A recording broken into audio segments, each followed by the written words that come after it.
What is going on, guys? It's your boy here again, Dean, and to celebrate Shadowverse Worlds Beyond launch, you know what? Day one, we have a deck for every class so that you guys have somewhere to start with. Deck list will be in the description, and there should be like a little bar at the bottom so you guys can skip around, find the class that you care about, and yeah. So let's get into the card by card. We're going to start off with Forest. Okay, so we have May the Journey Elf. This is just a 1/1, but it has combo 3. So combo is the new keyword if you're not aware. But you know, if you play Evolve, you are aware. It's the number of cards played, including this card.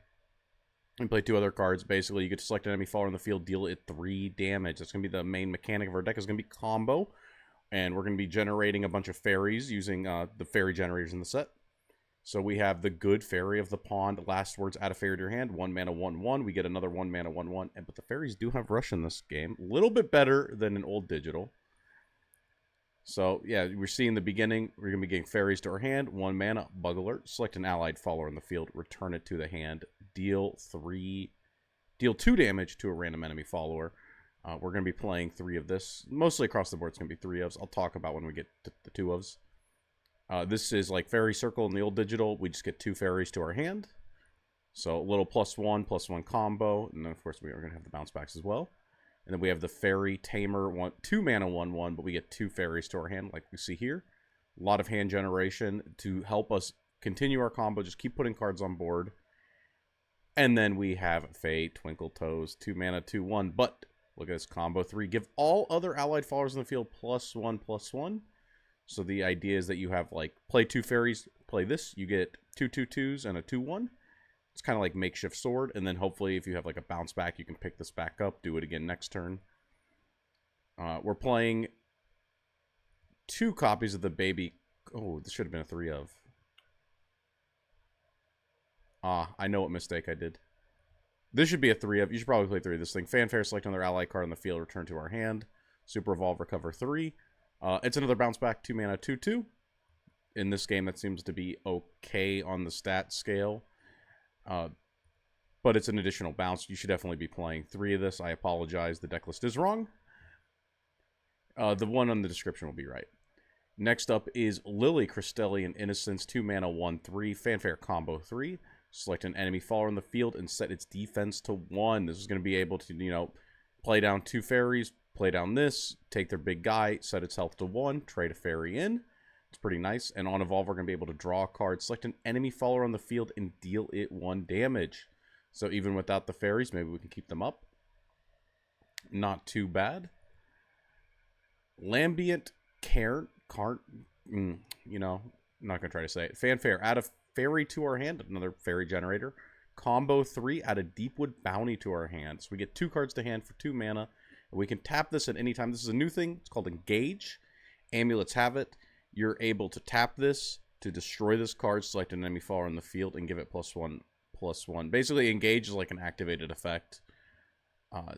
Yeah, activate once per turn by pressing the Engage button. Some Engage abilities cost play points to activate. If you play Evolve, you would know about this. It's the same as like the tapping. It's like a once per turn ability. Let's see what this does. Deepwood Bounty, 0 mana, heal 1. More importantly, 0 mana combo. It's going to be useful for getting in the big damage with the next card after this one. First up is the Capricious Sprite, 3 mana, 1/1. Once again, a lot of really bad bodies, but they're meant to generate combo. We're going to be summoning a fairy, adding a fairy to our hand, and on Evolve, we're going to get to summon a fairy, add a fairy to our hand. It's pretty good. Pretty good. It's going to be like 3 bodies, 2 hand. Pretty nice. And, you know, he's in here. We have the Roach. 3 mana, 0/2. Fanfare, this follower's attack is equal to your combo. So if it's the 3rd card you've played this turn, he's a 3/2. Basically, we're going to be, utilizing those fairies, getting the chip damage in with him because he does have Storm. Hopefully picking him back up. You know how Roach is done. Not as strong as OG Roach, for obvious reasons. Does cost 3 and not 2. But hopefully we're going to be able to overwhelm our opponent in the early game with the fairies. Keep them off of stuff.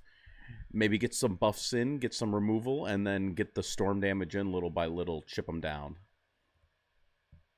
And we have Amataz the Origin Blader, 3 mana, 2/2. Fanfare, give him +X+X. The number of pixie followers in your hand.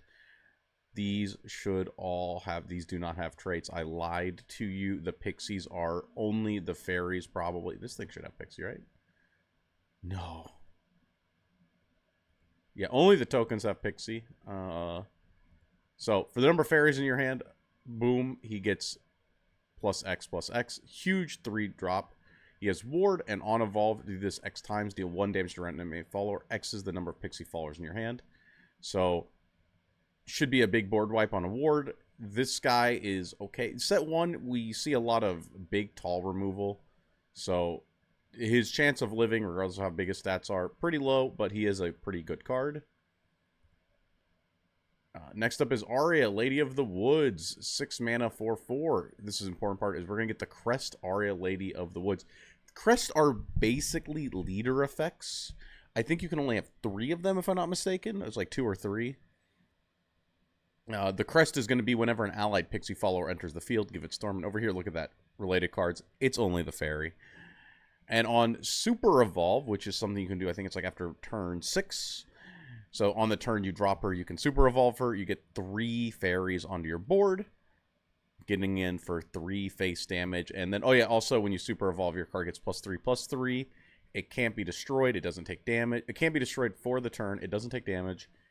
And it burns your opponent for 1 when it kills something. So, pretty powerful effect. Every card can do that. Every card gets the same amount of stats. And the important part, though, is that you get this crest, and that you then some of the fairies get a little bit of storm damage in. And because when I was looking at this deck, at the initial list, I was like, damn, we need a way, like, maybe our opponent's healing a bunch. Our chip damage just isn't getting through. We're getting controlled out. Well, we're going to play 2 Opulent Rose Queens on the top end.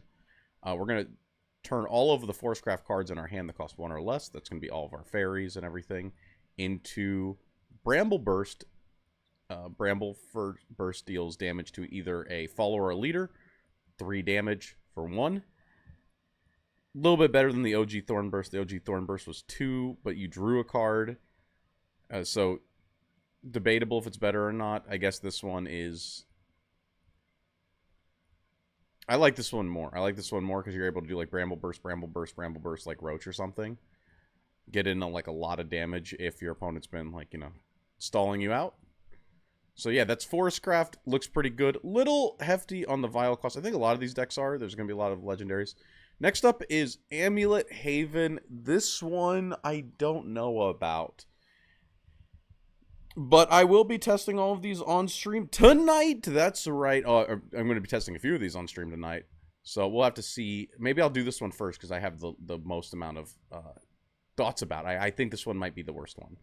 We have the Wing Statue, 1 mana, countdown 4, very high countdown. What's our payoff? It's the Holy Falcon, the 2/2 Stormer. That's right. But we do have a new mechanic once again with Engage. We can pay 1. To reduce this amulet's count by 1. So, 1 mana, 2 turns. So if you invest 3 mana into this on turn 3, you get the Holy Falcon. Is that right? That is right. That's... No, it's 1 mana. It goes down to 3. You pay 1, it goes down to 2. Yeah, you have to go... See what I mean? These countdowns, they increased this, and then they added this, and then it's like you pay 3 mana to get this out early. But it's okay. We don't really care about the actual countdowns. Next up is Serene Sanctuary. This is Sacred Plea. Countdown 3, last words, draw 2. And we have the option to pay 1 to make it a little bit faster. We're playing Bellringer Ward because they did actually reprint a really... They reprinted a really fucked up card. So yeah, basically on last words, draw a card. If we evolve her, we also get to draw a card. Definitely a pretty good card in a lot of lists. Helps slow down the game, especially if we're trying to control. We're playing the Fox of Purity. It's a 2 mana 1/3 ward. Little beefy. Remember that fairy deck? All your guys are 1. This is going to eat 3 fairies. Pretty good. But the real reason we're playing all these wards is because Sarissa, Lux Spear, Al Mirage is out. If you remember this card from Digital, it was really messed up with the Anvalt deck. Yeah, she's back. Whenever an allied follower's ward is destroyed, she gets +1/+1. So you're gonna put down these wards, these big 2/3s. You're gonna curve her out after you put down some wards, And, yeah, hopefully she just gets protected. She gets big while they're, like, trying to chew through them, and hopefully they can't get to her. And on Evolve, we get to get Barrier, which is a new keyword. Prevents enemy... Oh, sorry. Barrier reduces damage taken by the follower or leader to 0 once before being removed. That's right. It's a shield for your follower. Little messed up. It is like the original Sarissa. You do have to evolve her to get the effect. She doesn't, like, pull a card out of grave, but I think this card is going to be... I think this is going to give you the ability to, like, tempo people out really quickly in the early game, and then afterwards we have a lot of control tools. We're playing Pact of the Beast Princess. This is a new card as well. It's... What is it called? Like, Beastly Vows or whatever. Countdown 2 for 2. Last word, summon a Holy Flame Tiger, and engage 1. We can produce it by 1. Holy Flame Tiger is, of course, the 4-mana 4/4... But it does have Rush now. A lot of these cards that used to be vanillas now have Rush. So it's a little bit less bad. Hell, this card reads a lot better than the 1-mana amulet. But it is a 2-mana amulet, and that's going to be important because we're going to be talking about some other stuff. We are playing 2 of this Vigilant Detective for the reason that we have a 8-mana card that needs us to engage a card. And this card is a 3-mana 3/3, but on last words, we get to add a Detective Lens to our hand, and Detective Lens is a 2-mana neutral amulet that says, engage, destroy this card, select an enemy follower in the field, and remove ward from it. So 1, we get to get rid of a ward. Number 2, you should be able to just engage this to destroy it at any time for free. So that, I'll skip ahead a little bit. Yeah, we have this, like, top-end card, the Sacred Griffin, 8-mana, 6/8 ward. And whenever we engage an amulet, give this follower Storm. The problem is notice all of these engagements, they cost 1. They cost 1. And we have Skullfane on the top end, so this part's going to be important. Destroy all allied amulets, deal X damage to all enemies. Since Skullfane is going to be destroying all of our amulets, I would like the amulets that are being popped on our board... And this guy, like, summons amulets out of her deck. I want the amulets on my board and that will come out of my deck to have last word so that the Skullfang combos can get the maximum value. And this is the only way to get an amulet to our hand without having it be in our deck so that we can combo off with this card. So the idea is that we have this thing, we have one of it die, we put down this amulet, and then we're set up for later on in the game so we can do the Sacred Griffin play. That's the hope. If, like, the Skullfane play doesn't come up. I guess Skullfane and then drop this and drop some other amulets from hand if we don't have this guy is going to be the play. So, yeah, we'll get back into it. We're also playing 2 Angelic Prison Priestess. 3-mana, 2/2, a little bit understated. We draw an amulet, and on Fanfare, we select an amulet in our hand and reduce its cost by 1. Just a little tutor to help us get maybe, like, 1 additional amulet for our Skullfane turn. One of the lowest value cards in the deck. I think it was, like, the last cards that I put in the deck. The Holy Shield's made in 3-mana, 2/1, Ward Barrier. Just a guy. The set's, like, pretty small. You need to put the cards with Ward in that don't cost too much so you don't mess up your curve. And the Barrier should be pretty good. The 1 is kind of sad, but the Barrier is nice. So hopefully this thing can get in and help buff our Sarissa. Next up is the Avian Statue. This is just another amulet that has last words and summons a Stormer. That's really the thought here, is we just want the cards that when our Skullfane destroys all of our amulets, that we get the maximum value, push some face damage, push some more face damage, build a big board. So yeah, 4 mana, countdown 2. It's got some engage effect. We're never going to use it. Yeah, we summon the 6 mana 4/4 Storm. I guess it... Okay, that's not true. We could use it. At any point, after you can play this card for basically 6, and it's a Regal Falcon, but you can also play it for 4 as the statue. So this one is, you can get the instant value from it. Okay, wait, this one is actually the... There were like 2 different cards that were the 40th cards, and this is the other one. Salifa, Guardian of the Water. If you don't have this, because it's going to be day 1, card that could be expensive. This is minus 7,000 vials on your end, because I don't think you really need this card. Fanfare, we're going to be healing 3. It's pretty good. It has Ward. That's really what we're playing it for. We're playing because it has Ward and heals. And on Evolve, we get to deal 3 damage to all enemy followers. A little bit of a one-sided board wipe. Seems pretty okay. 3 might not be enough for the board, but maybe it is. Who really knows? With like the day one testing, we don't really know. Like, is this good enough for most matchups? It could be. The bigger thing is that, like, yeah, if you don't want to, you can probably reduce this cost by a lot, and then you're only playing a couple legendaries, and I think these are probably in the starter deck. So, I mean, she might be in too. Next up is our actual win condition. He's pretty good. He needs a lot of setup. That's why we're playing the deck the way we are. Skullfane of Demise. 6 mana, 4/4. Fanfare, destroy all allied amulets. Deal X damage to all enemies. That includes the leader. It's all followers on the board. X is the number of amulets destroyed by this ability. If we destroy 4, AoE the board for 4. Push 4 face. And then also get all of our effects. So our multiple draws, our Holy Falcons, our Tigers, right? If we can manage to set up a... you know, like enough of these, like boom, we get a tiger, we get a draw 2, we get some birds.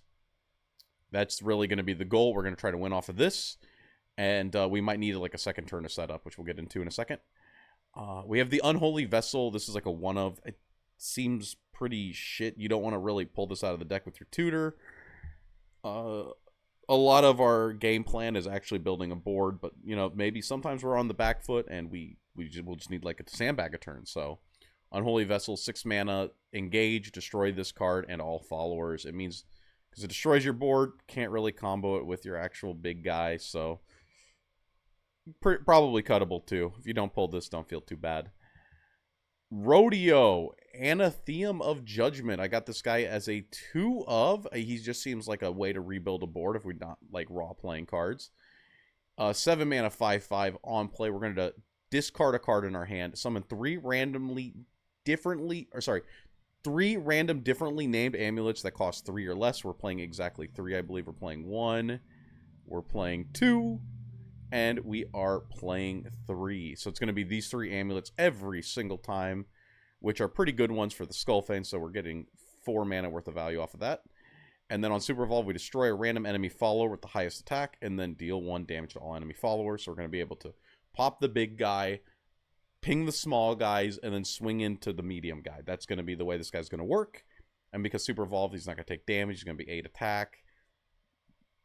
Seems pretty good. Hopefully it's good enough. I think this guy is okay. He's really just more for setting up the second one of these, because I feel like that's going to be a little bit... that's going to be the challenge, is being able to do this twice, because I don't think that one of this is quite going to get you there. I think that 2 will, and if not, definitely the 3rd will. So yeah, we got this. So we got 3 of them. And we also have the Sacred Griffin ward. You know, whenever we engage an amulet, you get Storm. Already went over him. Just big damage, big ward, big body. Good card. Really hard to kill. And then the last card in the deck. Do you want 2 of this? I don't really think you do, because we have the amulet strategy going on. We got the pushing face. We have the big boards being built. Maybe you do want this over, like, maybe you want 2 of this and, like, 2 of this, but... really hard to say, to be honest. This is John, Saintly Knight, 8 mana, 6/6. Fanfare, we AoE the board for 6, being able to clear up any wards or anything that might be on the board, and we give all other allied followers on the field +2/+4. So this definitely really relies on our, maybe like we do like a Skullfane push, our board lives, and then we're able to... see, this is crazy. If we do a Skullfane push, our board lives, we've probably won the game. So that's why I really do doubt if this card by itself is good enough. Because I feel like, yeah, if our board has lived, it's like we've chunked in for like 6. Like, right, 2 plus 4 is 6. Plus, let's say 3 things died. We've already done 9. So we go 6 again. That's 15. But if we can... no, there's no way. There's no way that this is like... I feel like if this is how you get lethal, you probably already won the game. Important to note, though, is that this plus Bellringer, or like this plus Fox, this plus pretty much anything, because the +4 means you can actually stop the Gundam if you're fighting against Portalcraft. So that might be relevant. That is like another relevant thing about it. But yeah, so that's the amulet deck. On to the next one. This is like Tempo Aggro Sword. Really low curve. Look at that. No actual card past 6. Definitely going to be super aggressive. And let's get right into it. We have the Flash Step Quick Blader. Boom. You know him. You love him. 1 mana, 1/1 Storm. Not much to explain there. Luminous Commander. 1 mana, 1/1. Whenever an allied officer follower enters the field, give this follower +1 until the end of turn. That's right, this card is basically Erica. Not as good as Erica, because only officer, but yeah, Erica was a messed up card. This card is messed up. And on Evolve, we're going to be summoning a Knight. Knight, of course, just look at that. 0 mana 1/1. We're going to be able to just slam him down if he gets bounced, which I don't think anything in the game bounces at the moment. So, yeah, definitely just being able to summon out the Knights. Boom, officer. She gets extra attack. She gets +2/+2 by evoing, so then she becomes a 4/1 until end of turn, being able to smack some damage in. This guy, Lionheart Ward, neutral card. We're going to see him in some decks. 2 mana, 2/2, evolve, select an enemy follower in the field and destroy it. We're going to be using him to just clear up the pesky thing. See what I meant about a lot of decks are just going to have a lot of removal? When we were talking about Amataz and we were talking about some of these big cards, like even Sarissa with like the barriers. A lot of decks are going to be playing cards like this that will be able to actually remove our wards, remove our big guys, because this guy's neutral. Any deck can just like evo him, kill your card. It's going to be like a little hard to get those like big pushes without going like super wide. And even going super wide is going to have some problems. We'll see that later. Next is the Royal Coachwoman, 2 mana, 1/2. Last words. We're going to be getting a Knight. Little annoying. There was a card near the end of Shadowverse that was similar to this, the one that had Rush, like the 2/1 guy. And definitely just like a super sticky follower on the board. It's going to be staying there for a while. And I think it does it. What's its trait? Damn, we need the officers to buff this. Maybe this card's not going to be that good.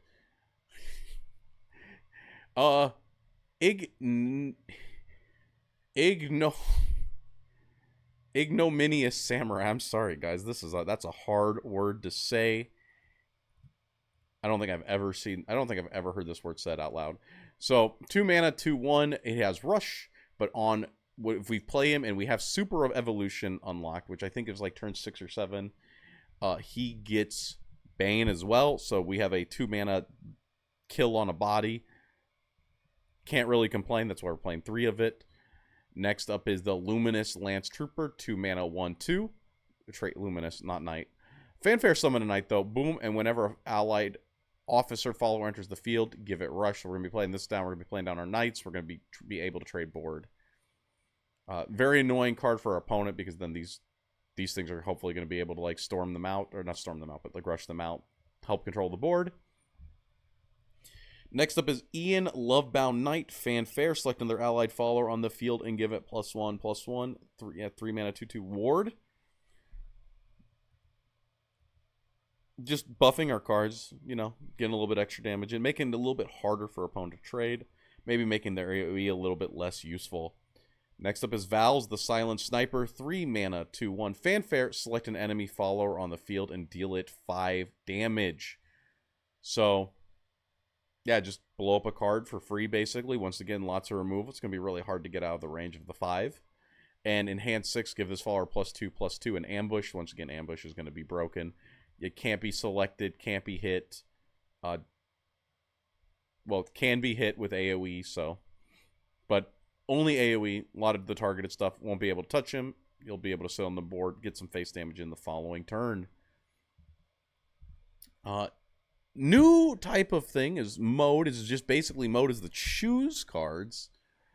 We have Iron Crown Majesty, and we either can summon a Steelclad Knight and a Knight. Steelclad is the 2/2 officer.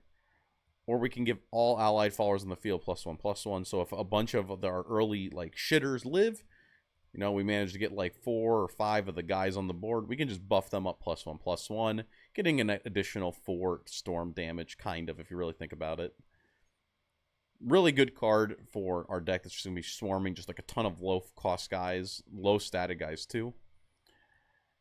Next up is Zirconia Iron Crown Ward, 4 mana, 4/4. Summon 2 Knights, and then we also... Sorry, this is on Evolve. So yeah, we get 2 Knights, and then all other allied followers in the field get +1/+1. So we get to basically summon 2 2/2s, and then everything else on our board, maybe the other 2 followers that might have lived, also get a little bit of a buff, making a huge board, and then she herself will be 6/6. She.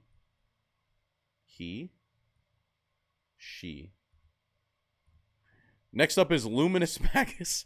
5 mana, 1/3. Fanfare. Summon 3 Steelclad Knights. That's right. This is actually secretly +6/+6, so that's 7/9. Because we get 3 of these guys, and whenever an allied follower enters the field to give it ward, I think we're playing 2 of this. Yeah, we are. Really messed up if we can get the Luminous Commander out, and then this. Boom, big damage. So yeah, that's why they're going to have to respect the Luminous Commander whenever it's on the board. Otherwise, it could just snowball and end their whole career. Next up is Albert, Levin, Storm Saber. I do like this card a lot because it's both 5 mana, 3/5. I mean, a little bit of face damage, right? But then we also have Enhanced 9. That's right. Deal 3 damage to all enemy followers, so it should be able to clear most unbuffed, unevolved wards, and he can attack 2 times a turn. So, okay. We can evolve him, that's 10. But now we have Super Evolve, and that means it'd be 12. So he's able to get in for quite a bit of damage, hopefully end the game if we do go this far. Really good card, really aggressive. Probably going to be slamming him down on 5 most often, but if the game does go long, hopefully we're able to seal the deal with him. Next up is Ernesta, Peace Hawker. 6 mana, 4/6. Fanfare, give all other allied followers in the field +1/+1. Once again, more buffs, and on evolve, we're going to be able to do that again. So +2/+2 across the board. If we can manage to keep our board alive, definitely this could be the game ender by itself. And then the last card is the Amelia Silver Captain. 6 mana, 4 Fanfare, draw 2 Swordcraft followers, recover 3 play points, and on Super Evolve, all other allied Swordcraft followers on the field. Barrier. That's the one where they don't take damage. So the idea is that we're able to put her down. We get 2 Swordcraft followers. We get 5 dudes on our board by playing cards like, I don't know, this. No, not this guy. Not this guy. This guy can help us, like, kill something. Yeah, like the Luminous. Maybe like the Luminous and the Luminous. We can do a little bit of both, or Luminous and Quick Blader. And then we give them the Barrier. And hopefully then enough cards can live, and we can follow up with an Evolve here. So that's the hope with this one. I think this deck's problem is it really does depend. I don't think the card's really good. There is a neutral spell that we haven't talked about yet. I haven't really included in many decks. That just kills a follower and then AOs the board for 4. It's neutral, so it could be in any deck. That's the counter to this deck. A lot of these cards do have like just 1 health, and so your entire board could get cleared for that just by that. And then it's like hard to get the buffs. The same thing with the fairy deck. If they go for that card, if like people are taking that card in a lot, this deck might need a little bit of an overhaul. Really does depend on how the meta shifts up. But yeah, so Sword, I do look forward to be playing this. I'll be playing this one definitely tonight, and I'm definitely going to be playing the Haven as well. Next up is Dragon, and man, oh man. Dragon's got a lot of cards. Got the Forte you can be smacking your opponent with. But I liked the idea of the Cocytus Control Dragon. We got some fun cards, and I feel like a lot of people are just going to be slamming Forte in their deck. So I'm here to give you guys a little bit of a different deck. Don't hate me. It's probably not the best one, but this is the one that I want to try because it looks fun. So, getting into the card by card, the Strike of the Dragon, if you know, it's Blazing Breath. We get to deal 2 damage, but if we're an overflow, deal 4 damage. It not being quick is quite good for us. We'll also be playing 3 of the Bellringer Angel. We've gone over her a lot. We already know her. We know what she does. No use in continuously talking about her. Next up is the Searing Fire Newt. 2 mana, 2/2. Fanfare, select an enemy follower on the field and deal it 1 damage. This is going to be, just hopefully getting our 2-for-1s, picking off a lot of the decks do have like the 1 health guys. Just helping us control the board a little bit, because our goal is going to be to get to this guy and then kill our opponent in 1 turn with this. So with that in mind, a lot of these cards will just be like kind of control pieces. Next up we have, I think there's like one of this guy in the deck. Yeah, he's like the 40th card. Apollo Heaven's Envoy. 3 mana, 1/2. Fanfare, 1 damage to all enemy followers. On evolve, do it again. If Sword is super relevant and they're getting buffs off against you, yeah, put a second one of this guy in. Boom, win the game. Seraphic Tidings. This is a 3 mana draw 2 in neutral. This is going to be just helping us keep our hand size up, help us find our combo pieces, and then help us draw into our Apocalypse deck at the end to actually win the game. Next up is Dragon Sign. It's Oracle, but it costs 1 more, and it only draws if we're already at 10. So yeah, this card, not as good as OG Oracle, but you know what? OG Oracle was kind of messed up. This card is definitely not bad. Don't be letting people tell you otherwise. Also, I think a big change is that we have the coin. I literally forgot to mention the coin. I think, can you use it twice? Was it once? Where you get like a mana. I think you get like at 2 different points in the game. So this thing is actually 2 mana if you go second. Little messed up, by the way. I forgot to mention the coin when it came to the other decks. I think it's a lot more relevant for this card. So yeah, basically you can go 2 to 4 going second, or you go 3 to 5 going first. Next up is Golden Note Melody, 3 mana, draw 2. If you're an overflow, heal 2 as well. A little bit of heal, a little bit of draw.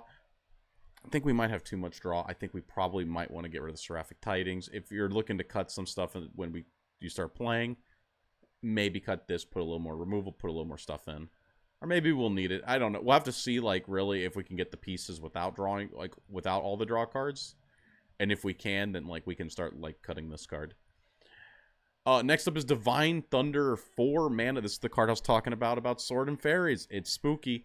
Destroy a random enemy follower with the highest attack, and then deal 1 damage to all enemy followers. So this is going to be able to kill your big guy, and then AoE your small guys. So one of, you know, if Sword and Fairies are coming up in droves, we're going to be including that. We're going to be including this. If not, I mean, this thing is at least still tall removal. It's a pretty okay card. Next up is Draconic Berserker, 4 mana, 4/5. On Evolve, we're going to be selecting an enemy follower in the field and dealing it 4 damage. But if we decide to use our Super Evolve on it, we're going to be doing it to all enemy followers instead. So, yeah, just like a big AoE board wipe, just a 2-for-1. It's in there because, once again, our goal is to get 10 mana. Our goal is to get 10 mana and play Satan. That's our only goal. Fledgling Dragon Slayer, 4 mana, 2/2. On play, we get to select an enemy follower on the field and destroy it. Execution on the body could not be better. It's basically a better version of this. And we get to select. We're not getting baited in by having to destroy something maybe that's a little bit bigger. Next up is White Scale Herald, 4 mana, 4/4. Fanfare, if you're an overflow, restore 4 defense to our leader. I'm including this as a 2 of, in order to give us a little bit more heal, a little bit more sustain, and then, like, if we need to, we can trade with it, or we can, like, you know, 7 to 8 mana might be a little awkward. We might be, like, wanting to ramp and then, like, heal and then just pass, and then next turn drop this thing on the board. So I like this to have just a little bit more sustain against those aggro matchups and for things that might be chipping us with Storm. Next up is Lu Feng, the Golden Note Ward, 4 mana, 3/3. If we're an overflow, he auto-evolves, and when he evolves, we get 1 max play point. So it's a ramp, and if we're an overflow, it ramps for free. Think of Seed Long, a little bit like that. A little bit less good. Doesn't have the removal, but also this game's lower power level. And now part of the combo, we got Burnite, Anathema of Flame. That's right. Fanfare, select a card in our hand, we discard it, and we AoE the board for the cost of the selected card. So if we're discarding our big boy, that's 10 AoE, should be able to clear up any board in the game, especially with, like, big 9 drops or another copy of herself. The important part is, when we super evolve her, which we will have by the time we play her, hopefully, unless we, like, triple ramped, we give our opponent the crest, which is the leader effect, and it says at the start of your turn, you take 1 damage, and once per turn, when you heal, you take a damage as well. So the idea is that we prevent our opponent from healing, but the more important thing is that when they go to draw, they will take a damage, which will be the actual OTK that we are aiming for.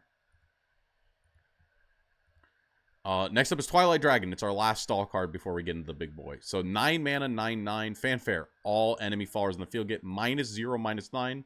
When they hit 0 defense, they die, obviously. So this is basically an AoE the board for 9. Broken card. And then on Super Evolve, we get to draw 3 cards. Deep draw into our deck with this huge 12/12 dragon. Control the board. Draw up. And what are we going to be drawing for? We're going to be... I mean, like, can you imagine you play this thing, it lives? Because your opponent's out of removal at this point, because you've been slamming down all these guys. And then we get the Ruler of Cocytus, 10 mana, 10, 10. Replace your deck with the Apocalypse deck. It's 10 cards. It should be 3, 3, 3, 1. Okay, so let's go over the Apocalypse deck, because it's why we're playing these draw cards. It's why we're controlling, why we're playing heal, why we're not playing the Forte. We have 6 mana, 10, 10 Storm. This guy used to be 4, didn't he? Was he always 10? That's the other question I have. I'm not sure. Card's a little messed up. Huge, though. Right? We already have 10. We play a draw 3. Boom, we get him. We play a 3 mana, draw 2. We get him. And then we also get the Servant of Cocytus, 1 mana, 13, 13. Pretty broken card. Huge. Definitely going to need removal. If they don't have removal, instantly win the game. I mean, between this and this, that's 23 damage. Oh, sorry. Guess it's not going between them. Oh. Does this not work? I'm clicking this guy. Oh, it clicks out, and then I have to click back in. I see. Okay. Apologies. Next up is the Demon of Purgatory. 5 mana, 9/6 fanfare. Select 2 enemy followers in the field and deal 6 damage to them and the enemy leader. Important thing to note with this one is that this thing no longer... This is the one that hit your opponent's hand previously, right? Pushes 6 face damage, though. Getting some damage, and it's not part of the OTK. The funny that we're actually aiming for is the Astaroth's Reckoning. 10 mana, set the enemy leader's max defense to 1. Put them to 1 health. So basically, you play Cocytus. Okay, the dream is you've ramped. Twilight Dragon has lived. Your opponent is... This sounds kind of shit, doesn't it?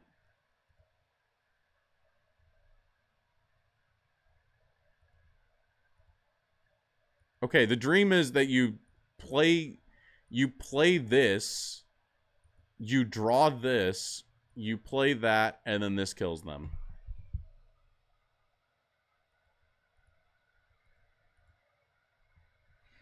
Well, these are also all lethal.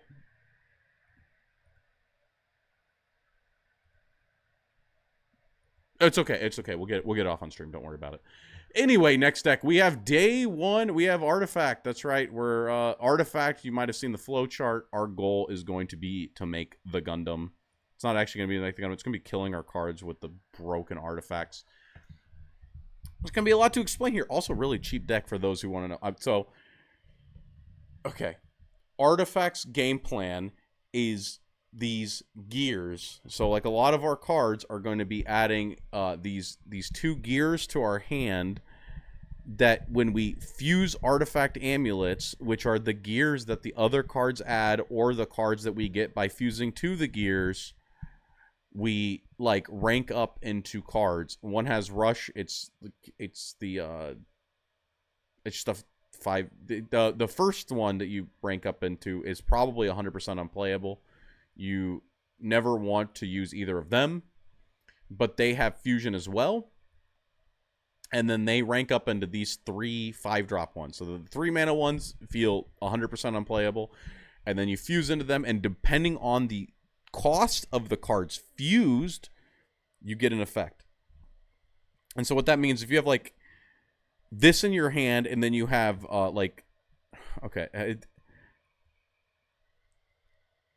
I'm sorry, this is going to take a second to explain. This is a very difficult to explain deck that I hope makes sense. Let me see actually if I have the little flow chart.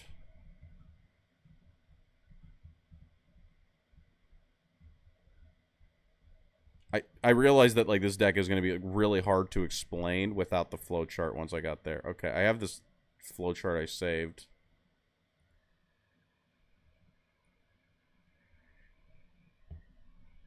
This is from the stream, which is why it has that, and it's a screenshot on my phone. But we can see here, we have these gears, and we get the gears to our hand, and then we fuse to the gears, and then we get one of the other. So basically, since we get both gears with a lot of effects,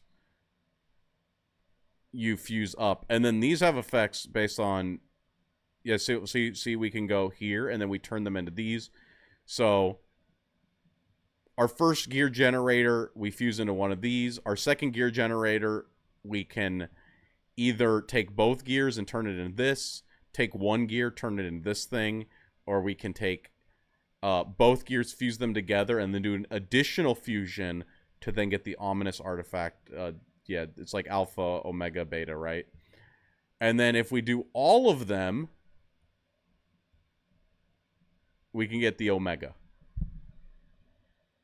which is our actual win condition. So we need one generator for this, one additional generator for this. So this is 2 generators, and then we would need 6 generators total to create this thing by fusing all of these.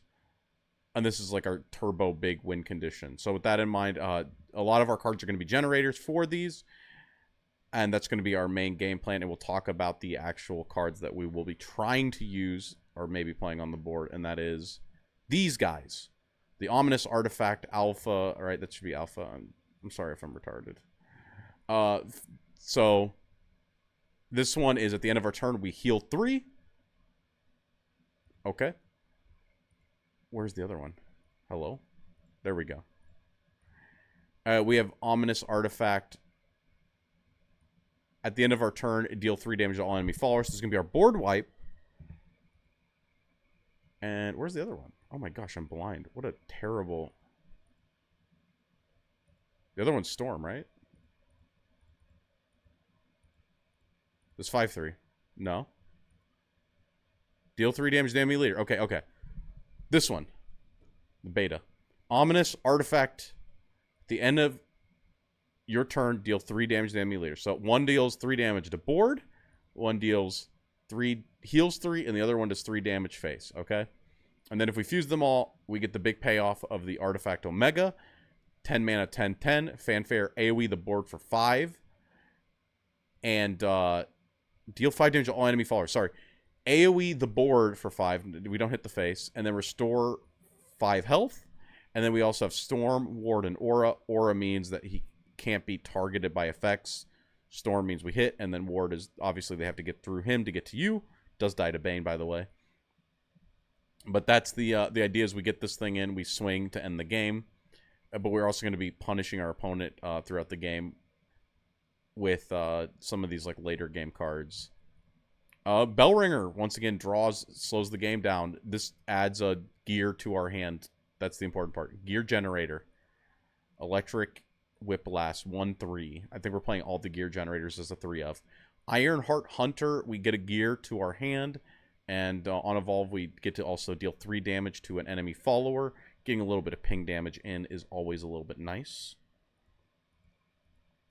Next up is this thing, the Stream of Life. We select an enemy follower on the field and deal 3 damage. We get a Gear of Remembrance. So a lot of these are only adding a single gear to our hand. Gonna have to be fusing up, playing down a bunch of these. Next up is the Kitty Cannoneer. Fanfare, add a Gear of Ambition to our hand, and as Rush, just a card that maybe kills something on the board. Maybe we should put a little more removal in here. No, we have enough removal. Next up is Miriam the Resolute, 3 mana, 2/3. We get both gears, very important, and on Evolve, we actually get both gears again. So the single-handedly will get us to a 5 mana 1, just off the single play. Definitely pretty nice. And next up is Rukina, Resistance Leader. 4 mana, 3/3. Fanfare, we get both gears. And on Evolve, we get a Striker Artifact, which is the 3 mana, 5/1 Rush. So, being able to 2 for 1 and also get both gears for 4, not too bad. The Bullet from Beyond is an execution. So, we destroy an enemy follower on the field. And then we also get both gears to our hand, which will help us, once again, continue climbing up. Alut Doom Right Ward, 5 mana, 2/4. Fanfare, add a Gear of Ambition, so we both get both gears. And then on Evolve, select an enemy follower, or sorry, an artifact follower in our hand that costs 5 or less, and then summon an exact copy of it. So basically, we're able to evolve this card and either, once again, push 3 face, heal 3, or, yeah, push 3 face, AoE the board for 3, or heal 3. So that's pretty good. Doomright Resurgence. We get to select 2 artifact followers in our hand that cost 5 or less. Summon an exact copy of each and give each copy at the end of your opponent's turn. Destroy this card. So basically we can push like 6 face, AoE the board for 6. You know, any combination of the things again. Just a really nice controlled tool. We're going to be like slamming this down multiple turns in a row while we like hopefully fuse up our hand. And then I think this card is truly insane. The Ancient Cannon, 5 mana, Fanfare, add a Gear of Ambition to our hand, so we get one of the gears, and whenever we fuse, deal 2 damage to a random enemy follower. Basically, we're going to be able to use this to just control the board. Hopefully, we can, like, maybe our opponent just did something a little anemic, and we're looking at this. We don't want to AoE the board, right? We can just instead, like, push 6 face damage, fuse a couple times, and then this thing like kills their board. So this is really just about, you know, maintaining this thing is about just like controlling the board. Just think about like any effect in any Shadowverse format where it just had like a ton of like random pings for free, and like how messed up it is. What was the guy? There was the guy that every time you played like an artifact guy would like ping the board for 2, and then you literally could never hold board against him. Like that's what I'm thinking of. Because I mean you're gonna be fusing 2-3 times a turn. You just hold a couple pieces in your hand, you drop this thing down, boom, blow up the board, control the board for the rest of the game. Like easy game, easy game. You do only want one though because your big top end girl outside of the Omega is Ralmia the Sonic Boom, 8 mana, 2/2. She should be in a structured deck, so this deck should be really cheap actually. Fanfare, select 3 artifact followers in your hand that cost 5 or less and summon an exact copy of each. 9. That's 9 face damage by herself if you have 3 of the one in your hand. If you just keep copying it, right? You just keep copying, keep slamming it down. Boom. 2/2. Or 3/3/3. It could also be heal. It could be blowment of the board. And then on Super Evolve, give all allied artifact followers on the field +1/+1. So, very powerful card. Control the board. Push the face damage. It's not as complicated as it looks, and oh, goddamn, that's a cheap deck. That is a cheap deck. Look at all these other decks. This deck, she's on the front of one of the structure decks. You pick up the Ralmia one. Boom, you're done. Look at that. There's your day 1 deck. Good starting point. And you know what? Dryzen, that's her name, right? Dryzen is very popular. So, let's get into what the deck I am the most excited for, though. No actual primers needed. If you play Shadowverse, digital or physical, you know what Spell Boost is. And this is it. This is Kuwan. My love, my life. Let's go. We're playing Spell Boost. The goal, of course, is going to be playing down Kuwan, blowing up the board, and then I think dimension shifting and getting a second Kuwan. And then I think that's like 18 damage. It's not even lethal, so 9, then you remove it, and we do 9 again. Is that right? 9 and 18. Oh, if you have Evolve, it's lethal, right? You should have Evolve. I don't know why people are downplaying this one. It's not that bad. Very inconsistent, but we'll talk about it. First up is Foresight. It's Insight. Boom, 1 mana draw card. Stormy Blast. Much better version of Wind Blast from the old game. 2 damage at the beginning, and for every time we spell boost it, it deals 1 extra. And that's how much damage we're going to be doing to a follower. This is 1 mana, kill anything in the board, basically. Academic got turned into Spell Boost support. It's no longer Academic, so a lot of these cards are going to be like followers that Spell Boost our hand. So, yeah, Fanfare, Spell Boost the cards in our hand. Evolve, select an enemy follower on the field and deal 3 damage to it. Spell Boost your hand. It's going to be hopefully helping us get the chip damage in so that Kuwan's going to be able to end the game. Truth Summon. Summon a Clay Golem. 2 mana. Get the 2/2. Get the boy. You know, it's a spell. We're playing all the spells we can pretty much. There's a couple that we aren't, but they're unplayable, so we don't talk about them. Next up is the Radiant Rainbow. This is the new version of Sorcery Cache. Far better. We select a card in our hand with Spell Boost and Spell Boost it, and we draw a card. So it's 2 Spell Boosts to 1 card and a card draw for 2. Definitely not bad. Just like a little bit of cantrip. Help us definitely get our big, our big targets down. Next up is the Sagelight Teachings. This is some unplayable card we don't actually read. No, wait. I lied. This is the good card. We're playing one of this thing. Yeah, one of this thing. Sagelight Teachings, we select a mode. We can either gain 4 Earth Sigils. We will never do that. We can heal 4. That is what it is here for. This is a heal 4 for 3. That is a spell. Sorry, I thought this was this card. The Homework Time. That's right. We got Lu on it. 3 mana. X starts at 0. On Spell Boost, increase by 1. Then if X is at least 5, transform this card into Looking Smart. This 3 mana, draw 2. If we spell boosted it 5 times, it's a 1 mana, draw 2, ping 2. So, new form of Fate's Hand that you can't play until it's been spell boosted 5 times. Hopefully we never have to do this, and we always get to do this. So, definitely a very nice inclusion for the D-Shift deck. Going to be a lot of card draw here. We're including 2 of the Divine Thunder, kill a big guy, and then also 1 damage to every enemy follower, which is going to be actually paired with our Snowman army. On spell boost, reduce the cost of this card by 1. Starts at 8, goes down to 0. Select an enemy follower in the field. Set its defense to 1 until the end of your opponent's turn. Give it can't attack followers or leaders. Leave a card that you don't care about at 1 and like board locked.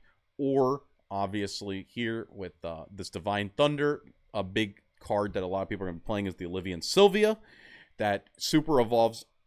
So I actually haven't had it in any deck, and I said a lot of people are going to be playing it because I think they will. So neutral, it says on super evolve, you're going to super evolve another card. It draws, it also gives you mana back. So it gives you +6/+6 worth of stats. Snowman plus Divine Thunder are actually going to be able to clear up all of that because you're going to Snowman Thunder, the smaller follower, and then Divine Thunder is going to hit the big follower and then clean up the smaller one thanks to the Snowman army setting the defense to 1 on that follower. That's why I'm including Divine Thunder in this deck, but I didn't think it was as good in the others. I don't know how good Tall removal is going to be at the beginning of the format, but with this deck, it should be able to clear up like multiple threats, and that's why I do think it's really good here. We got one of the Starry-Eyed Penguin Wizard. I don't think this card is good. I think we have a lot of draw in the deck. I think we have a lot of spell boost, so I don't think this draw 2 for 4 is good. And on evolve, we spell boost our hand 2 times. I do think that part's good. So he did make the inclusion. If we find out that we need to draw more cards, we can put him back in. If we find out he's a little bricky, we can take him out. He's really here as the 4th card. And he's a cute penguin, so we're going to be keeping him, at least for now. Next up is Anne and Gray, a mysterious duo. Fanfare, summoning and summoning. We know it. 5 mana, rush ward, and it dies at the end of the turn. And we also spell boost our hand 3 times. And then on evolve, we're also going to be able to deal 3 damage somewhere. This card's okay. I'm not like super impressed by it. I do like the rush ward. Just, you know, it helps make this possibly a 3-for-1 off of single evolve, and then we also get the spell boost. It's not, I don't think this card's like super great, and I don't think it's like bad. I think this card's okay. Kuon though, man, people hate Kuon. I think he's okay. Fanfare, 7 mana, 3/3. Fanfare, we get the Celestial Shikigami, Demonic Shikigami, and Paper Shikigami. Okay, so we get the Celestial Shikigami, 4 mana, 4/5 ward. On death, spell boost our hand 3 times. We also get the 3 mana, 3/3 rush. On death, spell boost our hand. And we also get the Paper Shikigami, 2 mana, 2/1 rush. Last word, spell boost our hand. Notice nothing in here said Storm. We're just kind of playing this guy out. A lot of our cards were kind of shit, like stat-wise, just being honest. The big reason for him is that this is like really slow deck. Enhance 10, destroy all allied Shikigami followers, and then summon a Noble Shikigami. So Noble Shikigami is this 10 mana 1/1 ward aura, and when it enters the field, give it +X+Y, where that's the total number of base attack and defense of all allied Shikigami followers destroyed this turn. Okay. So if we play him for 10, we get 4/5 plus 3/3. So that's 7, 8. And then we played on this. That's 9, 9. So it's a 9/9, and it's a 1/1 base. So it's a 10/10. This card gets +10/+10. Am I crazy? Is that not lethal? 4, 7. That's 9. Yeah, that's 9. So this one comes out as a 10/10. And then on Super Evolve, we select an allied Shikigami follower on the field and give it Storm. Okay, so the big combo is Kuon, and there's this new card called Dimension Climb. So 18 mana, spell boost, reduced by 1. Return this to our deck, draw 5, spell boost our hand 5 times, fully recover your play points. What's important about this is that In Worlds Beyond, if a card has been spell boosted and you redraw it, it remembers that it was spell boosted.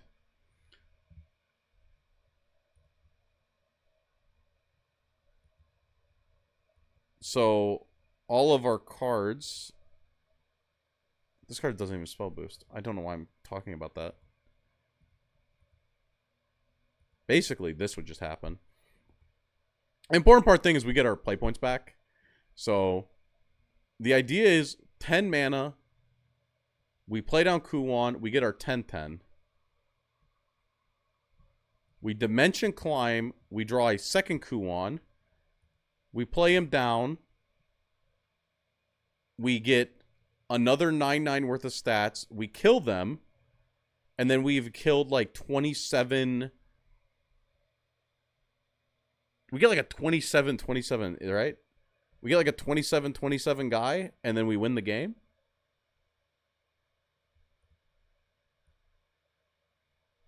That's the game plan. Because we get an additional 19 plus 10. We get a 29. We get a 30-30. We get a 30-30 off of Kuwan, Dimension Crack, Kuwan. And that's how we win the game. So that's our hope. That's what we're aiming for. Can we do it? We'll see. It's pretty late. Seems pretty insane. Gets destroyed by a single ward. No, not really. Actually, because we get these guys with... No, these guys with Rush die. Oh, yeah. Hopefully we can clear up the board with other cards. Hopefully we can clear up the board with other cards. Not a lot of 0 mana removal in this deck, so... Maybe we need 2 Dimension Climbs. We'll have to see. We'll have to see. We're going to be trying this tonight. Hopefully we're going to get some sick replays. Definitely be there. Next up is Demonic Call. 7 mana on spell boost. Reduce the cost of this card by 1 and summon a Demonic Shikigami. Boom, we get the Rush guy. Oh, this was our 0 mana removal. I remember there was something. I thought there was something in this deck that did something. So yeah, this is, it goes with our Kuwan. Goes with our Kuwan, pushes a little bit of extra damage, and then our Kuwan, boom, pops the board and kills our opponent, hopefully, with the big Shikigami. Blaze Destroyer. You know, looking at the Kuwan combo and being a firm believer in the ability to just sack the shit out of my opponent. Maybe we don't need this guy. But there wasn't a lot of good spells. So maybe we keep him in there. Maybe we're up the Penguin Wizard. If we find that we're not drawing enough cards, we can cut him. But, yeah, he's just a big guy. He costs 0 if we spell boost him. That's what he's here for. For some, like, big mid-game pushes into, like, maybe even just dropping him alongside a Kuwan and just killing them naturally. I mean, that we did talk about this was like 10-10 worth of stats or something. This is 12-12 worth of stats, but for just 7. And then maybe we also just drop this with it and we can just win off of that. And if we need to in the late game, we can do the big combo. So yeah, this is the day 1 Kuwan. Little bit expensive, but it's the one I'm the most excited for. And, yeah, you know, I'm looking for that high of that 30-30 Celestial Shikigami. I'm done listening to people tell me this card's bad. I think it's okay. Next up, the last deck. This one is given to me by the Shadowverse Evolved World Champion. That's right. The Ryan Wibberley. Greatest player known to man. He said day 1 he loves Abyss, and this is his list, so we're going to be talking about it. Let's start off with, this is just going to be basically, we're going to be like tempoing out good value bodies and hopefully ending the game with a big Cerberus push, or maybe this Medusa lives, but I don't think anything in this game lives. That's the way I'm at least approaching it. We have Reaper's Death Slash. 1 mana, select an enemy follower and allied and enemy follower in the field and destroy them. So basically you kill your card and then one of theirs.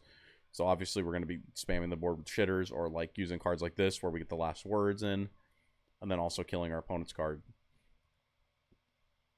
Next up is Mino, Shrewd Reaper. 2 mana, 2/1, enhance 4. Give this follower Rush and Bane. So basically for 4 mana we're able to kill anything. And last words, add a skeleton to our hand. Mr. Skeletal, 0 mana, 1/1. Look at that. Going to be comboed with this. Going to be comboed with Cerberus to help build big boards. Next up is Orthus, Hellhound, Blader, 2 mana, 2/2, Fanfare. Add 2 shadows to your cemetery and ward and evolve Necromancy 4. Necromancy is probably the same as always. I don't actually know, though. Does it take the shadow? Yeah, it should definitely take the shadows. Yeah, we consume them, as always. So, We do that twice. Deal 2 damage to a random enemy follower. So basically ping the board for 4 as long as we have 4 shadows. And also we get the 2 shadows already on Fanfare. A little bit of control. Next up is the Chaos Cyclone. 2 mana. Select a mode. We either get to draw a follower or reanimate 2. Being able to bring back, you know, Mino, which is going to be giving us skeletons on death, or the bell ringers to draw. So basically, definitely always use the reanimate 2 to just get our hand back, or get our, I guess Fanfare only from hand? Yeah, only from hand, okay.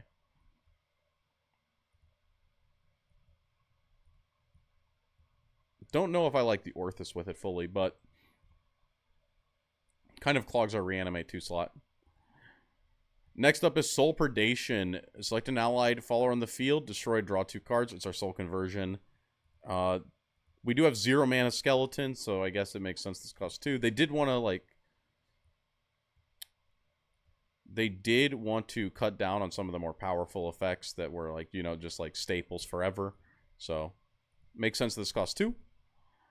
We get the Little Miss Bone Macer, Last Words, summon 2 skeletons, so 3 mana, 1, 2, just a little sticky card, be able to flood the board with skeletons. We can then use to sack or to generate shadows. Shadow Crypt Memorial, Fanfare, we get 2 shadows, and we can tap this card, summon 2 ghosts, and the ghosts are going to be the 1/1s with Storm that leave the board at the end of the turn. At 3 mana, we get to hold it. We get 3 shadows, basically, because you get 1 when you tap and destroy, and then you get the 2 ghosts. You get some face damage that you're going to be able to combo off with the Cerberus to be able to get the lethal. Next up is the Mukin Shadow Crypt Ward. 4 mana, 3/3. Fanfare, Necromancy 8. Evolve this follower, and whenever an allied departed follower enters the field, give it Bane. Departed follower is currently the Ghost, so that means that this card can be 2 removal if we really need it on 4. And when this follower evolves, we get a Ghost as well. I guarantee that's, like, not a optional effect, though, so we'll eat 8 shadows if you have 8 shadows. Do keep that in mind when you're playing the deck, if you decide that you need them later. Aragave, Eternal Hunter. This is a 5 mana, 4/3. Fanfare, deal 7 damage split between all enemy followers. It's going to be AoEing the board for 7, or it's not going to be AoEing the board for 7. It's going to be hitting up to 7 damage across the board. I do wonder how this works with cards like Barrier, because on the details it says that split is it hits the follower for its health and then goes to the next one. So I think if it has Barrier, it, like, remember that, like, Maiden, that it was like a 2/1. I think it would just hit that for 1 and then go to the next card and then hit it for, like, however much health it had. And so it might clear the board. It is situational. But then on Evolve, we're going to be dealing 3 damage to both leaders. Getting a little bit of face damage in at the cost of our own. Feels like a Bloodcraft card. Little bit of board clear for Fanfare without it Evolve, though. That is pretty nice. And then it is, like, decently statted and threatens 9 damage if it lives. So your opponent's going to have to, like, waste time on a card that you didn't put really that much effort into. Next up is the Ghost Juggler. 6 mana, 5/5. Fanfare, Reanimate 4. Reanimate. Boom. This card. So, yeah, we're going to be getting the Shadow Crypt thing back, and then that means that while this is on the board, we can then get Banes. So just, yeah, building a big board every single turn. Next up is our 7-drop slot. We have the Olivia the Olivia Heroic Dark Angel. This was the card I was talking about when we were talking about Rune. I think a lot of lists will be playing this because it seems like a good card. Fanfare, draw 2, heal 2. Recover 2. So, yeah, we're going to be getting a little bit of heal, getting a little bit of draw, and then this is basically going to be 5 mana. And then we're going to be able to put down a 2 mana card, and that's important because on Super Evolve, we select another unevolved allied follower on the field and Super Evolve it. Which, I don't know if this...